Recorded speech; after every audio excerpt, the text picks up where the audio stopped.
তো সময় যেতে যেতেই সেদিন সন্ধ্যা থেকে খবর আসছিল যে নানা জায়গায় কেন্দ্র দখল হয়েছে, জাল ভোট দেওয়া হয়েছে, আমাদের এজেন্টদেরকে জোর করে বের করে দেওয়া হয়েছে, অনেক জায়গায় এজেন্টদেরকে শুরু থেকে ঢুকতে দেওয়া হয়নি এবং প্রিসাইডিং অফিসার এবং তাদের এজেন্টের যোগ সাজসে ব্যালট কাটা হয়েছে। ব্যাপক অনিয়মের খবর আমাদের কাছে আসছিল এবং আমরা সেটি আপনাদেরকে জানিয়েছি।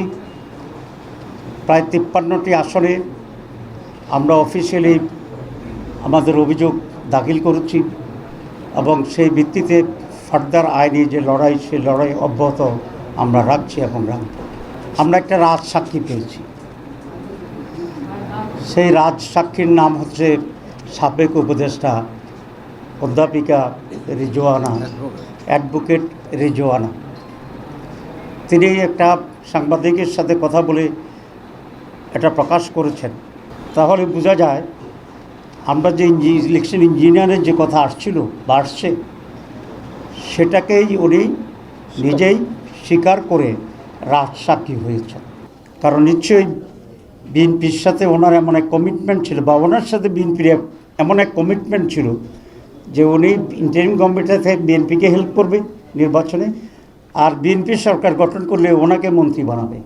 এই দুইটাই কিন্তু ওই তাদের অবস্থান দিয়ে পরিষ্কার হয়।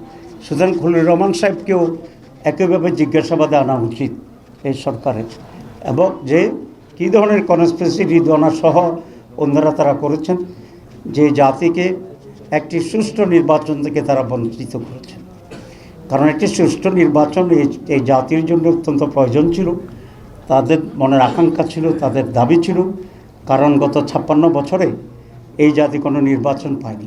আমরা সকলেই চেষ্টা করেছিলাম যে একটা সুষ্ঠু নির্বাচন হবে এবং এই সুষ্ঠু নির্বাচনের মাধ্যমে যারা নির্বাচিত হয় তারা সরকার গঠন করবে।